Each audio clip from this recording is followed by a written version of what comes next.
mowduucani waa muhiim. haweenaydu hadday samayso waxaa la dhihi karaa waxay soo jiidanaysaa farxad iyo baraare iyo inay ku faraxsanaato la noolaanshaha ninkeeda iyo nolosha ay nooshahay. waa arrin laga yaabo maskaxdaadu inay ka weyn tahay oo aad la yaabtid, ayna tahay markii ugu horraysay ee aad maqlaysid. ninka iyo haweenayda isqaba ee xalaasha isku ah markay howlihii sariirta gutaan, arrimo badan ayaa ka yimaada hawsha noocaasa oo dumarka weliba kusii badan.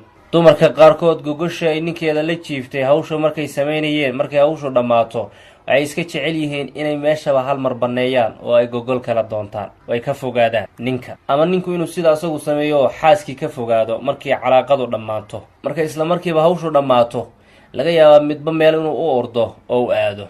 laakiin haweenaydu waxyaalo badan inay aaminsantaha laga yaabaa inay la sii joogto galmaday hawshaa kadib oo ay kusii nagaato la jirkiisa in ninku xoogaa dhibsanayo ayay dumar badani qaarkood aaminsan yihiin. laakiin gabar yar haddaad isla markiiba meesha ka tegtid, isla markiiba mar allaala markii xiriirka iyo calaaqadu dhammaato jirkaadaad ilaalsanaysaa. laakiin qaabkee? yacni adiga ninkaada galmadii hawshii markaad dhammaysataan isla markaad istaagaysid, istaaggaasi macno weyn buu ku dhisan yahay. tusaale kale waxaad u istaagtay suuliga inaad aado soo kaalidid, faa'iidooyin badan baa arrintaa ku dhisan. arrin aad ka samaynaysaysan noqon, xasuusnow faa'iidooyinka arrintaa ku jira. adiga ninkaada xiriirka gogasho markaad dhammaysaan isla markaad istaagto kaadi u baxdid, faa'iidooyin badan bay arrintaa leedahay. aad bayna kugu fiican tahay isla markii inaad suuliga aadid ama xamaamka waxaa loo yaqaan si aad usoo kaadishid.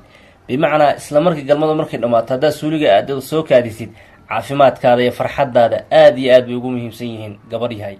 waana arrinta idiin soo gudbinaya haddada tan. kaadida la kaadiyo galmada kadib isla markiiba waxay kaa taageeraysaa arrintaasi weliba si weyn inaad ka takhallustid waxyaalo badan oo infekshinkuu keeno iyo bakteriyada iyo waxyaalaha loo yaqaan mikrobaadka. haweenayda xubinkeeda taranka iyo agagaarkiisuna waxay helayaan caafimaad iyo naacow aada u fiican. marka 5 daqiiqo ilaa 4 daqiiqaba ha ahaatee galmada kadib suuliga gal si aad usoo kaadisid, caafimaadkaada way u fiican tahay. haddaad arrintaa u fiirsan oo aada samayn oo arrintaas iskaga kaa daba timaado oo aada xasuusnayn, ogo waxaa iskaga kaa daba imaanaya arrimo isdul fuula oo meelaha kaadi mareenkaada ah ku imaada, kuwaasoo soo jiidaya dhibaatooyin badan oo caafimaad darro ah.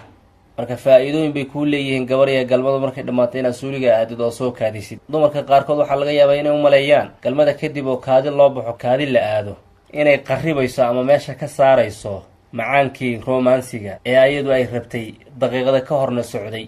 laakiin arrintaasi xaqiiqo ma ahan. gabarya markay galmadu dhammaatay isla markii haddii aad u baxdid suuliga si aad usoo kaadisid 2 daqiiqo 3 daqiiqo kadib galmada ha ahaatee, ogow jirkaada caafimaadkiisa iyo farxadda naftaada ayaad soo jiidaysaa ood ka shaqaynaysaa. si fiicana inaad u istijootid, biyahana iskugu soo dhogdid ayaa kuu muhiima si aad uga takhallustid arrimo kala duwan oo caafimaad darro ah oo infekshinka uu keeno oo markaa ku hareeraysan galmada kadib xubinkaada taranka iyo meelaha loo yaqaan qaska ama gumaarka iyo wixii la midka oo ka mid a meelaha u dhow ee xasaasiga. arrintaani waa muhiim inaad fahamtid, waayo caafimaadkaada u fiican tahay, qoyskaada ayay u fiican tahay, ninkaada u fiican tahay. marka kale aad hawsha ku noqonaysaan ayay sii xoojinaysaa oo xiiso u leedahay. waxaana kusoo dartaa markaad soo istijootid soo kaadidid weeso, adoo weyse qaba kadib kusoo noqon ninkaada iyo gogashii. waana midda rasuulka ilaahay oo noo sheegay sala allahu calayhi wasalam, markii galmada labaad lagu noqonayo weyse u qaado, nashaadkii iyo awooddii iyo farxaddii aa sii siyaadaysa. maasha allah. waa muhiim inaad baratid waxyaalaha caafimaadka u leh